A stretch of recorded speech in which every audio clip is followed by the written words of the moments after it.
Meus amigos, meus irmãos, boa tarde, boa noite. Vamos a uma mensagem. Por que o Evangelho é rejeitado? Sim, o Evangelho é rejeitado. O Evangelho de nosso Senhor Jesus Cristo, com todas as suas maravilhas, ele é rejeitado pela sociedade ou não? Ele é rejeitado. Nós cristãos adoramos, nós somos gratos a Deus por essas revelações, por esses ensinamentos, mas muita gente não quer saber do Evangelho. Não quer saber e ainda luta contra ele.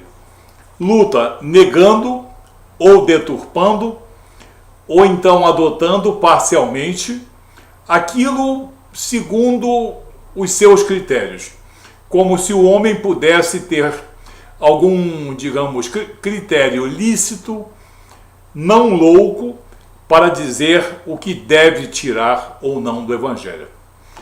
Mas o Evangelho é rejeitado sim, tanto que a maioria das pessoas no mundo não é cristã. No nosso país, apesar das dezenas de milhões de pessoas cristãs, graças a nosso Senhor Jesus Cristo, o Evangelho ainda é rejeitado.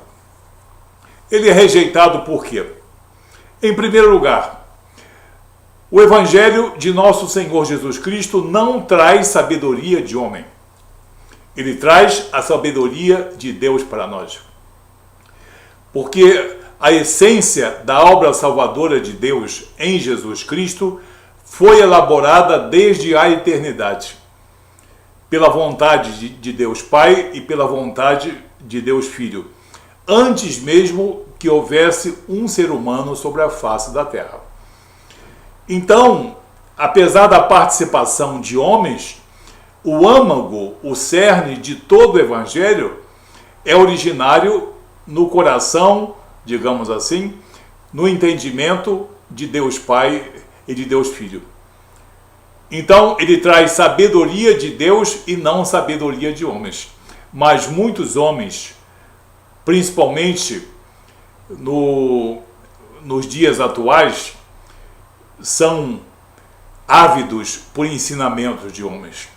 Pensadores, filósofos, mestres, gurus, ficam à cata de homens e mulheres místicos que lhes possam passar algum ensinamento. São ávidos pelos ensinamentos humanos, mas o Evangelho é rico nos ensinamentos de Deus para nós. Então, ele é rejeitado porque ele não traz sabedoria de homens. Ele traz a sabedoria de Deus. E a sabedoria de Deus incomoda muita gente. No Evangelho de João, capítulo 5, versículo 43, Jesus diz: Eu vim em nome de meu Pai e não me aceitais. Se outro vier em seu próprio nome, a esse certamente aceitareis. Chega um indivíduo, diz que tem revelação e profecia, todo mundo acredita. Mas na palavra de Deus, no mais verdadeiro e no mais singelo, muita gente, no caso, reluta a crer. Em segundo lugar, por que muitas pessoas olham para o Evangelho, lê, depois fecha e mesmo rejeita? Porque ele veio trazer dissensão. Mas o Evangelho de Jesus Cristo veio trazer dissensão? Veio. Jesus disse: Eu não vim trazer a paz, eu vim trazer a espada. O Evangelho traz a dissensão entre o que é profano e entre o que é santo, entre o que é de acordo com a vontade de Deus e o que é em desacordo com a vontade de Deus. O Evangelho traz dissensão, e isso também incomoda a muitos homens que querem um Evangelho palatável, de fácil digestão e que seja de acordo com o, digamos, coração do homem e não segundo os propósitos superiores de Deus. No Evangelho de Lucas, capítulo 12, no versículo 52, o próprio Jesus diz: porque daqui em diante estarão 5 divididos em uma casa, 3 contra 2 e 2 contra 3. Tipicamente exclusivista, tipicamente dissensão. Mas Jesus veio trazer a verdade de Deus para nós. E quando a verdade é lançada sobre toda a humanidade, ela causa dissensão. Por isso, muitos querem um evangelho conivente, permissivo e também palatável, mas não querem um evangelho verdadeiro. Em terceiro lugar, no verdadeiro evangelho, Jesus exige regeneração. Não se trata de maquiagem ou modificação, trata-se de regeneração. A regeneração é um processo de reestruturação, mudança de uma estrutura moral, de uma estrutura espiritual, de conduta, de um, digamos, linguajar, não apenas a aprender coisas bonitas, mas a aprender as coisas verdadeiras e submeter o seu espírito e a sua alma e a sua conduta, de um modo geral, à vontade soberana de Deus em Jesus Cristo. Como ele exige regeneração, ele é muitas vezes rejeitado. Eu queria conhecer Deus, mas continuar como eu sou. Isso não é possível. É por isso que ele também é rejeitado. Na carta aos Efésios, capítulo 4, versículos 21 e 22, diz o apóstolo: se é que o ouvistes e nele fostes instruídos, conforme é a verdade em Jesus, a despojar-vos, quanto ao procedimento anterior do velho homem, que se corrompe pelas concupiscências do engano. Então, o Espírito Santo de Deus, a palavra de Deus, nos traz uma nova instrução, conforme a verdade em Jesus.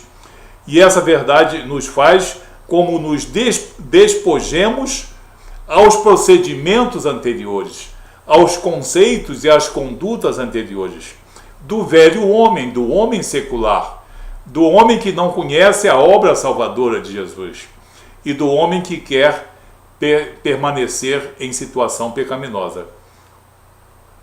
Então, esse evangelho, como exige uma regeneração por parte de Deus Pai e de Deus Filho, muita gente rejeita esse evangelho. Um outro motivo: esse evangelho, ele traz uma nova identidade.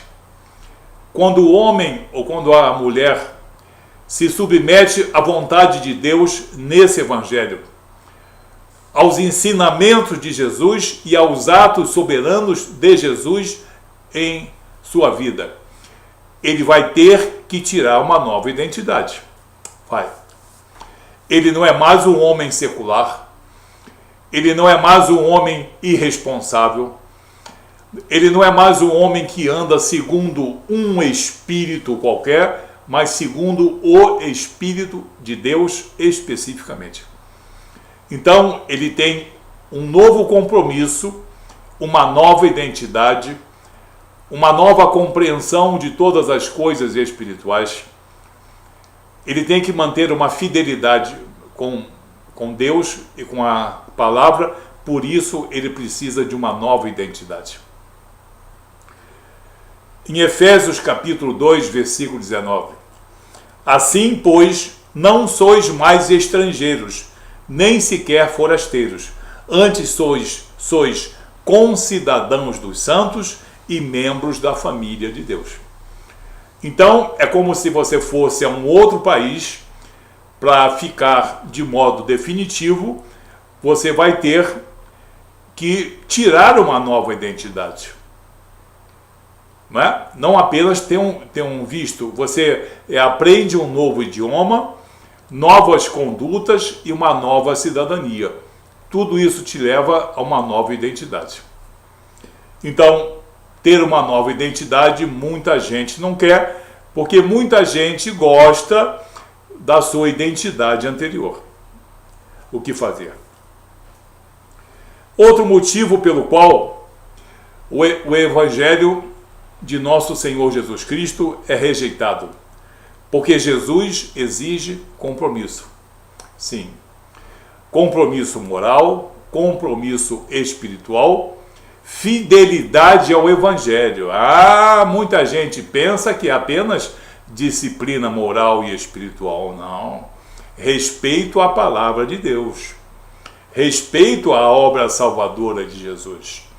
Respeito não apenas ao Sermão do Monte, mas respeito ao verdadeiro significado da cruz de redenção. Então, como Jesus exige compromisso, e esse compromisso também se manifesta de outras maneiras, porque nós cristãos temos diversos compromissos para com Deus e para com a sociedade. Como Jesus Cristo exige um novo compromisso, muita gente não quer compromisso, né? Como muita gente não quer trabalhar, como muita gente não quer acordar cedo, como muita gente não quer planejar a sua vida, como muita gente não quer enfrentar um estudo, né? Um estágio muitas vezes não remunerado, como eu fiz na minha juventude várias vezes. Então, não quero. Eles rejeitam, porque esse Jesus Cristo exige compromisso. Pois, se anuncio o Evangelho, não tenho que me gloriar, porque me é imposta essa obrigação. E ai de mim se não anunciar o Evangelho. Ai de mim, ai de nós cristãos, se não anunciarmos o Evangelho. Isso Paulo diz em 1 Coríntios, capítulo 9, versículo 16. Temos outros motivos? Temos. Pelo nosso tempo aqui, eu acho que ainda dá. Outro motivo pelo qual o verdadeiro Evangelho é rejeitado, porque ele exige santidade. Sim, ele exige santidade. Santidade significa separados segundo os critérios estabelecidos nas Escrituras Sagradas pelos profetas, pelos apóstolos e por Jesus Cristo. O Evangelho exige santidade. Jesus Cristo exige santidade. Ninguém vai ser espírito puro andando sobre a terra. E ninguém vai morrer perfeito. Pelo amor de Deus, isso não existe. Nós vamos ser salvos e por justificação, que é outra coisa. Mas Jesus exige santidade. Eu não posso ser um homem cristão e ter condutas e palavras que não sejam condizentes com a minha condição cristã. Jesus exige santidade e muita gente não quer se separar das coisas gostosas e também sedutoras desse mundo. Não quer uma vida cristã. Pedro, em 1 Pedro capítulo 3, versículo 15, antes santificai em vossos corações a Cristo como Senhor, e estais sempre preparados para responder com mansidão e temor a todo aquele que vos pedir a razão da esperança que existe em vós. Você vê que é preciso ser santo, é preciso ser separado das coisas profanas, porque a todo momento pode surgir alguém. Me diz uma coisa, por que você é diferente? Por que você não faz as coisas erradas que muita gente faz? Por que a tua disciplina moral, social e espiritual é diferente? Por que você tem a ousadia de pregar o Evangelho? Por que você tem uma direção de vida diferente? Eu preciso explicar. E se não tiver santidade, aí vem o acusador e tira o poder das minhas palavras.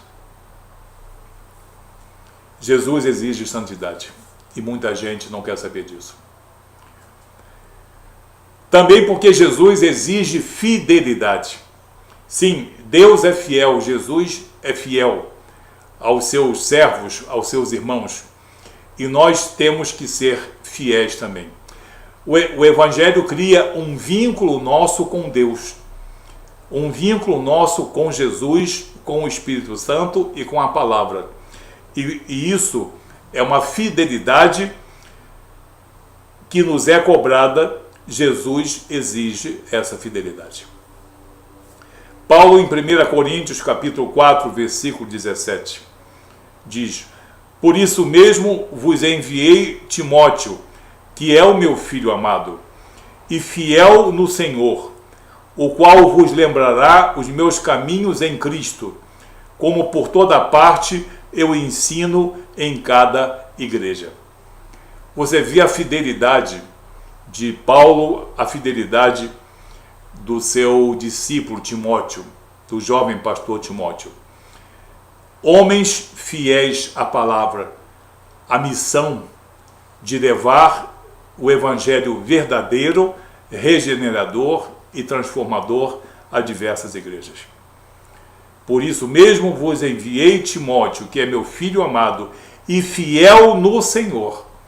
Ele tem fidelidade à vontade de Deus e à palavra de Deus. Ele não cria doutrina de conveniência. Ele é fiel ao que Jesus Cristo, como Senhor e soberano e como mestre, no caso, impôs que ele pregasse a todas as igrejas. Outro motivo, estamos chegando já ao final, porque o Evangelho exige bom testemunho.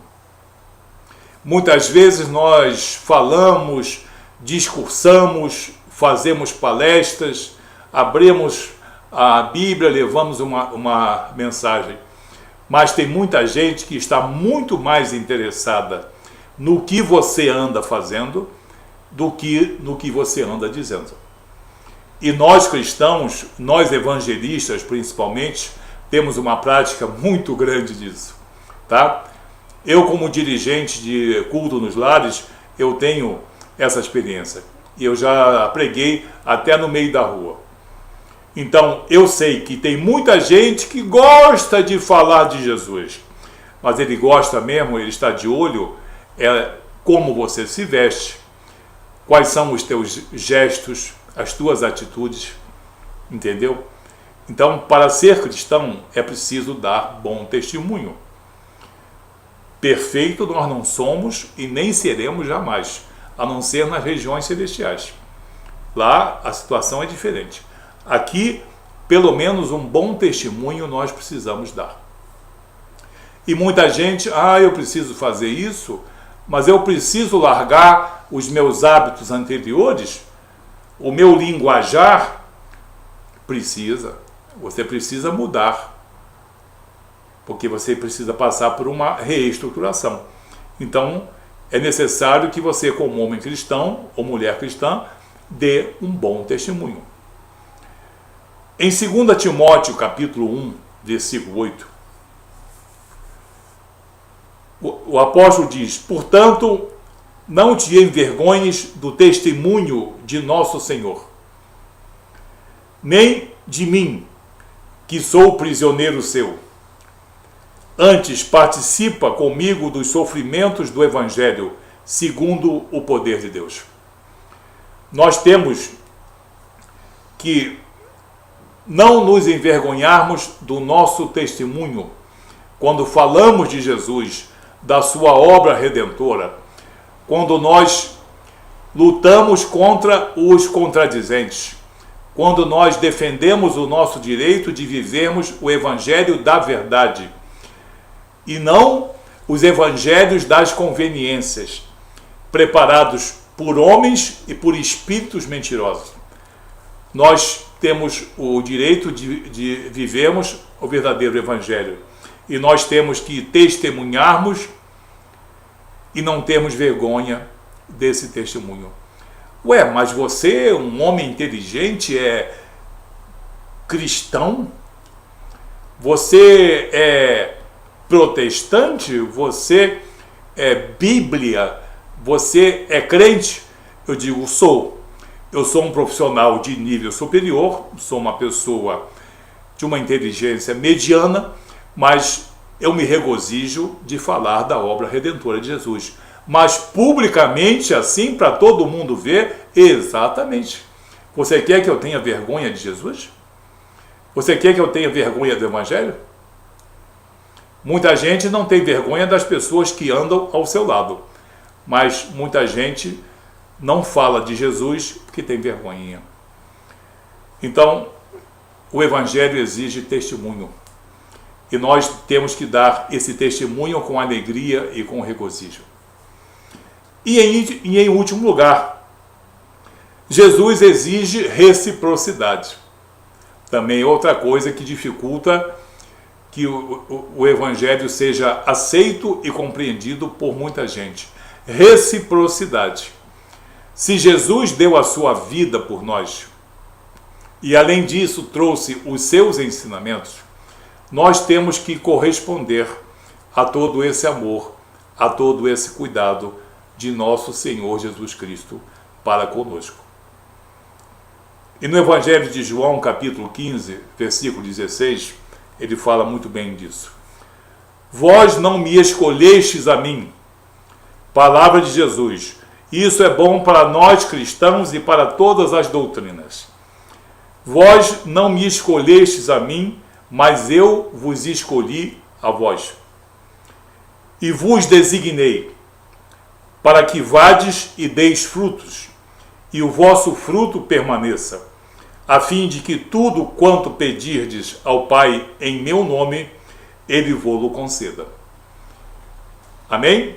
Então, exige reciprocidade também. Devido a essas, e eu citei aqui algumas só, devido a essas necessidades de regeneração, transformação, testemunho, nova identidade, novo linguajar, nova conduta, novo proceder, novo discernir, muita gente rejeita o Evangelho e ainda fica culpando os cristãos ou fica culpando as Escrituras Sagradas como subterfúgio fútil e pueril para fugir a uma responsabilidade perante Deus. Que Deus abençoe você, em nome de Jesus.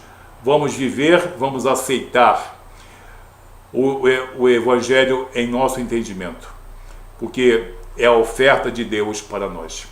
Amém? Que Deus te abençoe. Até o próximo.